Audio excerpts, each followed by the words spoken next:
Sabe, existem diários que são só registros do tempo, e existem outros que são verdadeiros mapas da alma. Hoje, a gente vai abrir um desses mapas, as páginas mais íntimas de Sabi Tauber e a sua jornada transformadora com um dos maiores nomes da psicologia, Carl Gustav Jung.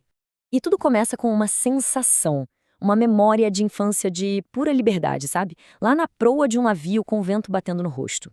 Essa imagem, esse sentimento, isso acabou se tornando a bússola da vida da Sabi. Uma liberdade que ela passou anos tentando desesperadamente reencontrar. E por que reencontrar? Porque a realidade da vida adulta dela estava muito, mas muito longe daquela brisa. O horizonte do casamento, na verdade, estava coberto de nuvens de tempestade, bem escuras e ameaçadoras. O centro de toda essa crise foi a paixão do marido dela, o Ignaz, por outra mulher. Uma situação que, como se pode imaginar, mergulhou a Sabi em anos de muita dor, de muita humilhação. E foi lá no fundo do poço que ela decidiu que precisava procurar uma luz, uma orientação. E a busca da Sabina não foi por um conselheiro qualquer, não.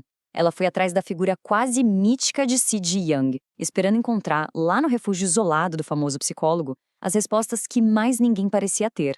E olha só isso, as próprias instruções que o Jung deu para ela para o primeiro encontro soam como o início de um conto de fadas. Não é um endereço, é um enigma, o que já prepara o terreno para o que seria um encontro transformador, lá na famosa torre dele em Bolling. E o que torna essa jornada tão real pra gente é essa imagem. A gente está vendo a própria aquarela da Sabi, a interpretação artística dela daquela busca. Ela simplesmente transforma uma ideia abstrata em algo que a gente pode ver, algo tangível, pessoal e cheio de esperança. Tenta imaginar a cena. A porta se abre e uma voz ressoa como se fosse o juízo final. Mas logo em seguida vem um aperto de mão firme, sabe? Benevolente, que acalma a alma. Naquele instante a dinâmica foi selada. Aquilo não seria uma relação de médico e paciente. Seria de um guia e uma peregrina. E aqui, o círculo se fecha de um jeito lindo. A cada encontro com o Jung, a Sabi sentia no rosto aquela mesma brisa fresca da infância. Ele não era só um terapeuta. Ele era, de alguma forma, a própria personificação daquela liberdade que ela tinha perdido. Então, vamos mergulhar no coração do trabalho deles. O método era a análise de sonhos, a tentativa de decifrar essa linguagem simbólica que a psique da Sabi estava usando para tentar se comunicar com ela. E essa pintura, feita pela própria Sabine, ilustra isso perfeitamente. O deus do rio que emerge das águas e a chama. Era com essas imagens poderosas, arquetípicas, vindas do fundo da alma dela, que eles iam trabalhar. Para a gente entender isso, a gente precisa de um conceito central do Jung, o arquétipo. Pensa neles como se fossem as matrizes da experiência humana, sabe? Imagens e padrões universais que vivem no nosso inconsciente coletivo, como o sábio, o herói ou a grande mãe. Olha que interpretação fascinante. A Sabi sonhou que matava uma serpente de prata, num ato de medo. Mas o Jung não enxergou ali uma ameaça. Ele viu o espírito puro dela, uma força instintiva, de sangue frio, que se move em direção ao seu propósito. Ele via a vida onde ela só via perigo. Agora, essa imagem aqui mostra a genialidade do Jung de um jeito totalmente inesperado.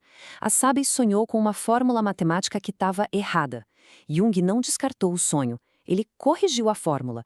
Só que a correção não era matemática, era psicológica. A lição era genial na sua simplicidade.